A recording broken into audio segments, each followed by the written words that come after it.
নবদ্বীপে এক গৃহবধূর সাথে নোংরা কাজের অভিযোগ ৫ জনের বিরুদ্ধে। ঘটনায় গ্রেপ্তার ৪ জন। মূল অভিযুক্তকে গ্রেপ্তারের দাবিতে পথ অবরোধ করে বিক্ষোভ দেখালো স্থানীয় বাসিন্দারা।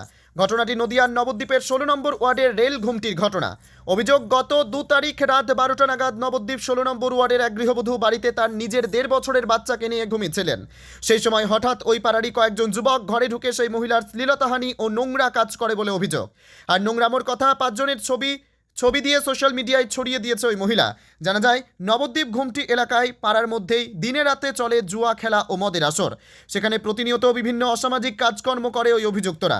প্রতিবেশীদের অভিযোগ, দিনে দুপুরে এখানে এই রকম জুয়া ও মদের আসর বসে। কেউ প্রতিবাদ করলে তার কপালে জোটে হুমকি। ইতিমধ্যেই নির্যাতিত মহিলা ৫ অভিযুক্তের ছবি দিয়ে সোশ্যাল মিডিয়ায় ভাইরাল করেছে তাকে নোংরামোর কথা বলে। একই সাথে নবদ্বীপ থানায় একটি অভিযোগ দায়ের করেছে মহিলার স্বামী কর্মসূত্রে ভিন রাজ্যে থাকায় বাড়িতে স্ত্রী এবং মেয়ে একাই থাকতো। আর সেই সুযোগে মহিলার সাথে নোংরা কাজ করার অভিযোগ ওই ৫ জনের বিরুদ্ধে।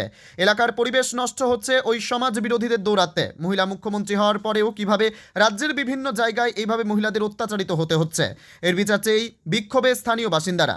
যদিও এই পুরো ঘটনা পুলিশ তদন্তে নেমে ইতিমধ্যেই বুধবার রাতে নবদ্বীপ বাসস্ট্যান্ড এলাকা থেকে ৪ জনকে গ্রেপ্তার করেছে। ইতিমধ্যে অভিযোগকারীকে তার শারীরিক পরীক্ষা সহ ম্যাজিস্ট্রেটের উপস্থিতিতে গোপন জবানবন্দি নেওয়ার প্রক্রিয়া শুরু হয়েছে। তবে স্থানীয় বাসিন্দাদের দাবি, ঘটনায় মূল মাথা নীলচাঁদ দেবনাথকে অবিলম্বে গ্রেপ্তার করতে হবে। আর এই দাবি তুলেই এদিন নবদ্বীপ স্টেশন সংলগ্ন এলাকায় প্রায় ৩৫ মিনিট রাস্তা অবরোধ করে। খবর পেয়ে ঘটনাস্থলে ছুটে আসেন নবদ্বীপ থানার পুলিশ। এলাকায় মহিলাদের নিরাপত্তা এবং প্রকৃত দোষীকে গ্রেপ্তার করার আশ্বাসে অবরোধ তুলে নেয় স্থানীয় বাসিন্দারা।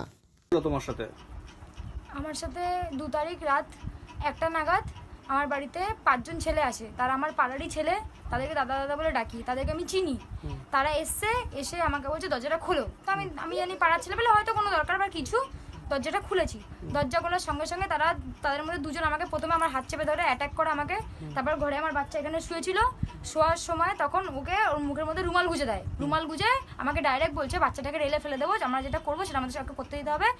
কোনো পাড়ার লোক জানে না, কোনো চিল্লামিল্লি হবে না, কোনো কিছু হবে না, তুমি চিল্লামিল্লি করলে বাচ্চাটাকে আমরা রেলে ফেলে দেবো, এরকম বলছে। রেলে কেটে যাবে, মরে যাবে, ভালো হবে, সেটা আমাকে এভাবে বলছে। তারপরে বলার পর আমি বলছি তোমরা কী চাও, আমি বলেছি যে তোমরা কী চাও, হাতে পায়ে ধরেছি।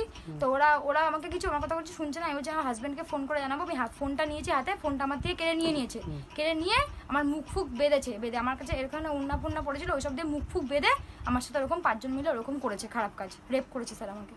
আচ্ছা, তারপর আপনার থানায় কমপ্লেন করেছেন? হ্যাঁ, থানায় কমপ্লেন করেছি। আজকে ৪ দিন হয় থানার কমপ্লেন আমি দিয়েছি, কিন্তু থানা থেকে কোনো অ্যাকশন না। আমি ২বার করে ফোন করেছি, আমাকে শুধু বলছে দেখা করতে গিয়ে আমি যাচ্ছি। আমাকে বেলা ১১টার সময় গেলে আমাকে পুরো ৪টে-৫টা বাড়িতে আসতে হচ্ছে বাচ্চাটাকে নিয়ে। হ্যাঁ, আমার কোনো অ্যাকশন হচ্ছে না, কোনো কিছু না। তারা এখানে ঘুরে বেড়াচ্ছে, তারা আমাকে মানে কন্টিনিউ ফোন করে থ্রেট দিচ্ছে যে আমার বাচ্চাকে খুন করবে, আমার হাজব্যান্ডকে মারবে, সাথে আমাকেও মারবে। আপনাদের আজকে কিসের জন্য অবরোধ করলেন? একটা মেয়ের খুব খারাপ কাজ করেছে। কে করেছে? কারা করেছে?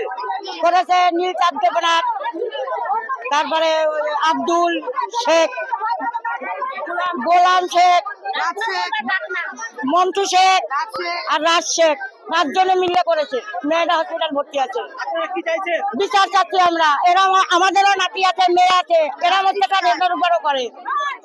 বাচ্চা ভালোভাবে মাঠে নিয়ে যাবে, মাঠে বেলায় মারবে, জুয়া খেলে, রাস্তা দিয়ে সাইকেল নিয়ে মানুষ আসতে পারে না। বাচ্চা মেয়েরা সিটি বাজাইবে, এদের অনেক অপমান করে মেয়েগুলারে। এইভাবে রাস্তায় না হয়, মাঠে না হয়, আমরা বিচার চাই। আপনারা এখন কি চাইছেন? বিচার চাচ্ছি আমরা, শাস্তি চাচ্ছি। আর শাস্তি দেন, পুরোদমে শাস্তি চাই। হ্যাঁ, আমার নাম উর্মিলা দত্ত।